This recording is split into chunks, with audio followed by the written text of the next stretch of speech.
All right. Wanyoto from NAADS has a comment. Yes, sir. I just want to clarify on the youth support.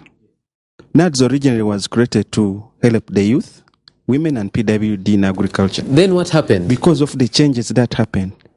But when they call up the youth to come for advisory information, they don't want. They want Kagwirao.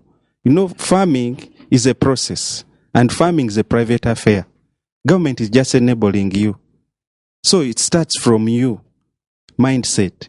What NAADS is doing now with the ministry, they have created a farmer school for mindset change to see that you don't need a big piece of land or a lot of money to start farming. We are promoting profitable agriculture. Start small. Which kind of people are attending that school right now? It's not yet launched, but it will be open to all Ugandans. It is residential, it is in Impigi. Oh, okay. But you don't need to get involved in the actual farming. You can be along the chain, agribusiness. We have seen youths here doing OD, branding it and supplying supermarkets and earning money. Popcorns. You're adding value to all this. Farming doesn't mean you have to go and dig. Add value into something. Okay, thank you very much, Wanyoto. Let's go to Lydia and then, let's go to Agnes and then the gentleman next to you. Yeah, thank you, Chair. I think the question of the youth remains very pertinent, but we also need to understand what attracts youth. Youth are attracted by technology, and when you put technology, however simple and humble it is, a youth will come around. If a woman is seated on a heap of maize, sharing it with her hands, it is only chicken that will come around. Put a smaller maize sheller, the youth are going to come around. And I also wanted finally to ask that people let us not gloss about the issue of agricultural extension. It is very paramount, it is a skill, and it is a technical skill, and it is broad, the scope is very broad, that this country needs beyond that. But finally, let me ask the PRO and not the panelist to help me understand this. What happened when members of parliament became distributors of NAADS inputs? And what was the cost of that ton of maize and ton of beans? And who was supporting these members of parliament technically while they were distributing these inputs to provide extension to support them? I have looked at the agriculture budget. The budget that comes to NAADS, there is the input, but also there is the advisory. So, for instance, if the MPs went with the input, who followed them with the advisory? And how much cost did we lose and how much profit did we get? Okay, Honorable I just want to give you information. Yes. About 2 months ago, we were given 1 ton of maize, off season. And I was called from Arua that, excuse me, Honorable, you have maize here, 1 ton. I said, how am I going to store this maize? I am not the district agriculture extension officer. I'm a member of parliament. What were you supposed to use that maize for? That I should distribute to farmers. And you're giving me maize seed off season. I don't have a credible storage facility. Remember, seeds are supposed to be living organisms. So now here so what should they have done? Now, what I did was to tell the zonal NAADS coordinator, look, keep that until the season is there. You'll be the one taking it to the farmers that you have identified, who have prepared adequate land, and you think you can advise them. For me, it is to see that the seeds are distributed. I told him, don't reduce me to an agricultural extension officer. I'm a member of parliament. I will oversee the use of these seeds. I don't even know which longe what you're going to plant in what kind of soils. Now, the politics is this. I have this to confess. Sometimes we do not have, what do they call it, adequate resources. You want to go to the farmers, but you don't know what to take. So the MP say, you give the things to us, let us take it. I find that immoral. And twice I have said that I am not an agricultural extension officer. I am a member of parliament. Do your job. Mine is the oversight. Okay, thank you very much, Honorable Abia. Let's go to Wanyoto because this question was put to him. The distribution of seeds is not solely a mandate of NAADS coordinators. The NAADS coordinators coordinate. Below them, we have what we call agricultural advisory service providers who interact with the farmer. The MPs are also farmers. NAADS is demand-driven. No, but here the MPs were asked to distribute. Can I make a quick point? I have not asked for it. You're giving it to me. Can I make a quick point? Under what circumstances the MPs were receiving tons MPs. of maize and beans? We don't know where they got those seeds from. Can I make a quick point? Okay, He's not being realistic. it's okay. Let's go to Morrison. But can over I just here. come before? No. Morris Let me, comes? just a quick Let point. Morrison say something. It's then we'll just a come to quick you. point on, Yes. on what you say. Yes. You see, it's not about the channel. The most important thing is that did farmers receive the seeds, whether it is by an MP, whether they were delivered through Erore.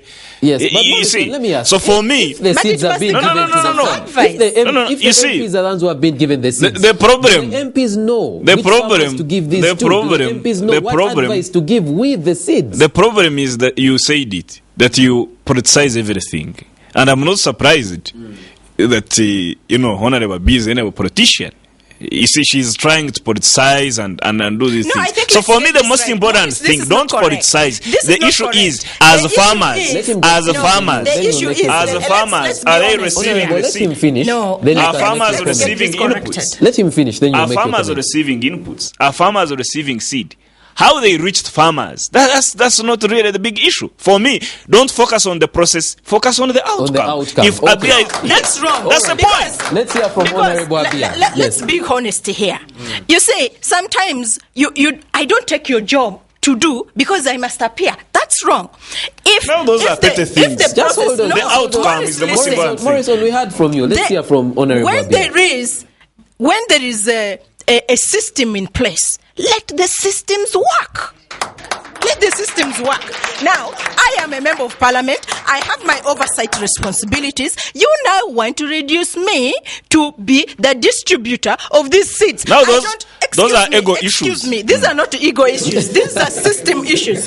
That's why in this country, this government has failed to invest in institutions. That's why people personalize projects. People take these things as I should benefit from it. It has to be me. It's like I need to use this to start up. No.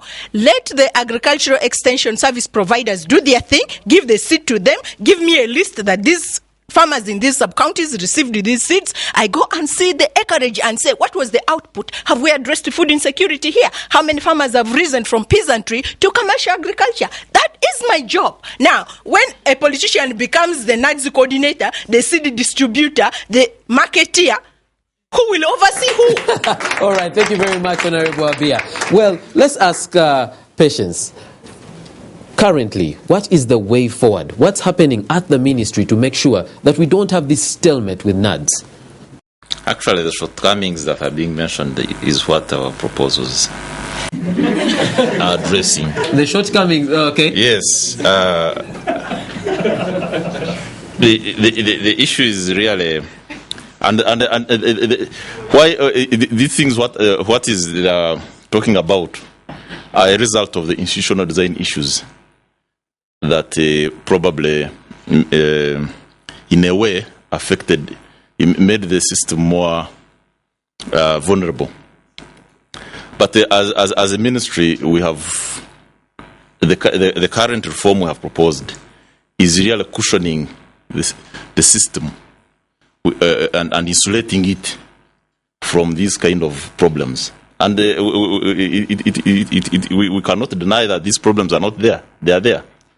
But for every problem that happens, you must find a solution. And the current reforms we have proposed actually are geared towards making the program, the NAADS program. You know, people are saying we are abolishing NAADS. No. The NAADS program is going to continue running, but it is the mode and approach of how it is managed that is changing. Can I tell you something?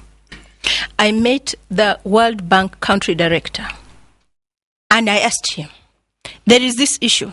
The president is unhappy with the way NAADS is being managed. You are the financiers behind this. What's your stake? Twice he refused to comment on that. But I can tell you for sure that if it was not because there is a finance obligation, the president today would have said from this day forward, NAADS out. I want a new direction. But he's fixed. I can tell you, Now- if this country generates its own policies, the policies of Uganda are not World Bank policies. You see. Okay, let's allow. So I don't think Honorable Bia should not really Yes, let's allow. say that we are run from Washington. Let's allow No, Patience that's not to the finish point. his point. Let's allow Patience to finish his point. I don't agree with the Honorable Bia that the president is fixed, because you know, in a policy, you know, you have to build evidence to change a policy. And this program had been developed to run for 25 years, and it was supposed to run as a program, but it ended up being at implementation. It became a project. It started running as a project. They started designing. Now we need 7 years. When they end, they design a new one. You know, now the long-term aspect of it was lost on the way. But what is important, actually, is because even if, for example, World Bank was Insisting on retaining it. For example, they were not impressed with the current reform we're undertaking, but eventually they have come on board. What I have observed is that there is need for when they are also in all these things. They also have interests. If you also have interests. So how do we move forward? The issue is, if you are unable to articulate your interests very well, you then and you think they will override you. But if you know what you want to achieve and you engage them, they are willing to listen, and we have engaged them. As they first bulldoze you, and then when you put your issue strongly, then come in. Okay, we thank you very much for watching our parliament. We've come to the end of today's debate, but the debate does not end here. You can follow us on Facebook or on Twitter. We continue this debate, but our parliament brings the debate to you so that you know what's happening in parliament. Make sure you talk to your MP and tell them exactly how you want NAADS to operate, so that when the reforms are made, your considerations are taken into account. Thank you for watching. I'm your host, Iguma Gabriel. Until next time.